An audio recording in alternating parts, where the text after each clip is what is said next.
Benvingudes i benvinguts al Zona UFEC, l'espai de l'esport federat. Començarem el nostre repàs al món esportiu amb la Christmas Race de vela.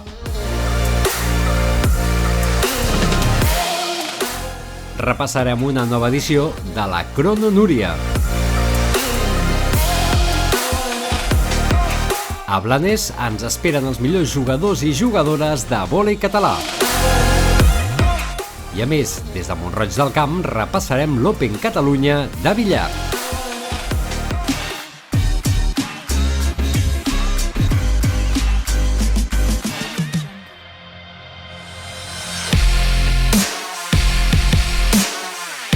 La Christmas Race arribava a la seva edició número 44 amb una participació propera a les 300 tripulacions tant de vela olímpica com de vela lleugera, i amb 3 continents representats, Europa, Sud-amèrica i Àsia. Durant 4 dies, les aigües de la badia de Palamós van rebre els millors regatistes i, sobretot, a les grans promeses olímpiques, en aquest cas amb les mires posades a París 2024.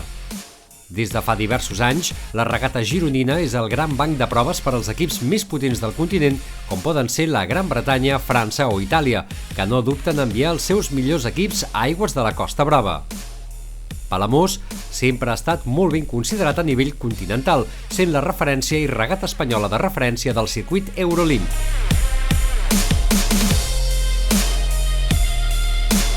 Entre els catalans va destacar Francesc Martínez, que va finalitzar tercer en la categoria láser radial masculí. Esta es la primera vez que he hecho la Christmas con un alto nivel y que había hecho anteriormente las Vila Palamos, que se hacen unos meses antes, pero la Christmas es la primera vez.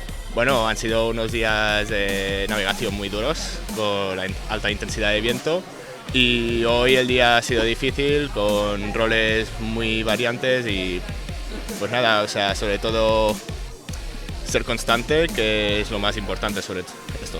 Estoy muy contento con el resultado, ya que con este viento me lo podía esperar. I bien, todo perfecto. Finalment, els austríacs David Barger i Lukas Maher es van proclamar campions absoluts de la Christmas Race. La regatista de Cartagena, Fàtima Reyes, va ser la campiona en láser radial femení.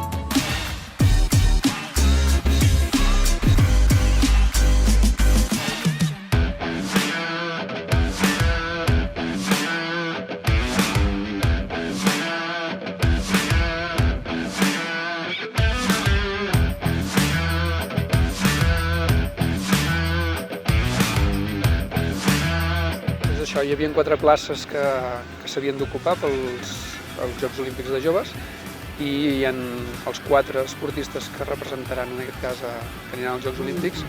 Són 4 esportistes que provenen dels clubs catalans i que han passat en el Centre de Tecnificació de Catalunya.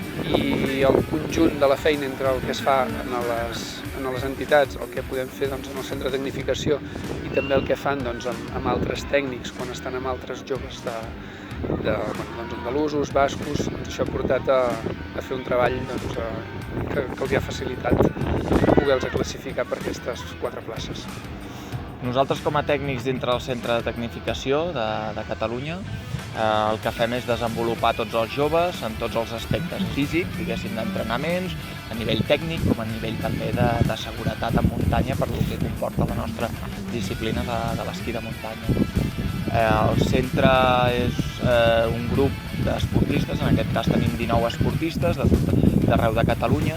Intentem treballar de forma combinada també amb els clubs d'esquí i el que fem són trobades de forma quinzenal on fem sortides d'esquí de muntanya en tots els àmbits de l'esport i intentem anar-los tecnificar i anar-los desenvolupant en aquest sentit cap a la competició i cap a l'alt rendiment.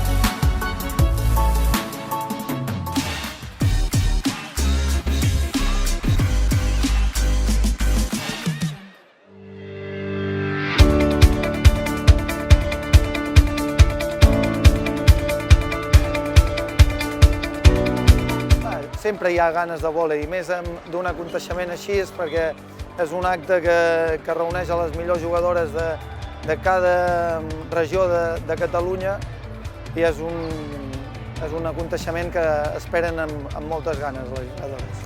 Nosotros, dentro de que esta actividad está encuadrada en las actividades que nos ayudan a definir las selecciones catalanas que van a acudir a representar a Cataluña en los campeonatos de España, entendemos que es una actividad en la que el premio debe ser colectivo. O sea, hacemos un enfoque, damos una medalla a todos los que participan. No es tanto, sí, al final se le da valor dentro de una clasificación, quién queda primero y quién queda segundo, pero la entrega de premios la hacemos valorando a todos los participantes por igual. Sí que tenen un premi, lògicament, que el premi realment és poder gaudir de l'experiència inicialment, després és conèixer uns altres companys i començar a copsar aquest joc que és jugar a més nivell del que es pot jugar de vegades en el teu propi club, però el premi realment és gaudir molt de l'experiència, el que aprendran i el començar a veure com funciona l'alta competició.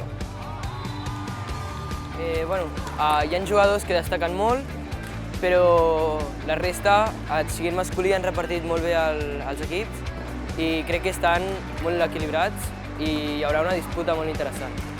Jo crec que hi ha un nivell molt alt, ja que han agafat a les 12 millors jugadores, tot i que es pot notar la diferència entre províncies, com per exemple Barcelona és molt superior a les altres províncies, però si juguem en equip, totes tenim un nivell molt alt, jo crec.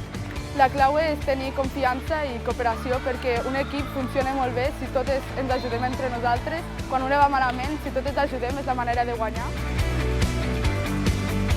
Simplement és un campionat on es divideixen els equips per seleccions, per províncies, i és una oportunitat més de les noies de poder competir, de jugar amb les millors jugadores de Catalunya i de poder seguir aprenent. El premi és una experiència més, són moments, és companyerisme, és conèixer noies noves d'altres equips, poder jugar juntes i seguir gaudint d'aquest esport.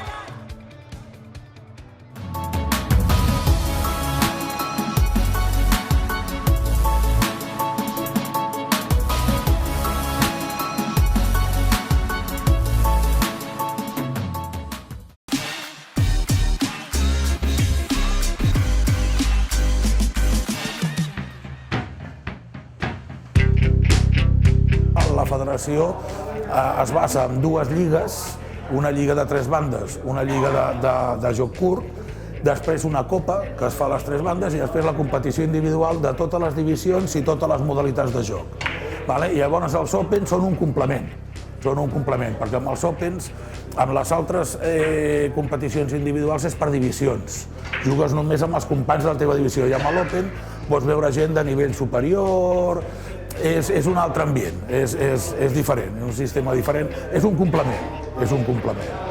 I es fa un Open de cada modalitat al llarg de l'any de joc curt. De 3 bandes no, de 3 bandes es fan més, però de joc curt es fa un de lliure, un de banda i un de quadre. Al principi va ser molt dur, perquè no tenia temps d'entrenar, ara ja són 7 anys, aquest ja és l'últim any del mandat, i aleshores ja la cosa ja rutlla més sola i aleshores ja tinc una miqueta més de temps per entrenar. Però és complicat, perquè quan vas por ahí vols anar com a jugador, però no pots deixar de ser el president i, Jo, 14-15 anys, ja vaig començar a jugar a billar amb el meu pare, després vaig anar a un club de billar als 18 anys, i des d'aleshores fins aquí una paradeta de 5 anys per temes familiars, però sempre ha sigut continuat. El jugar a billar ha sigut continu a la meva vida. El billar per mi va més enllà d'un esport, és una passió i és un joc que et fa desenvolupar molt valors de concentració, valors geomètrics, a més psicomotricitat.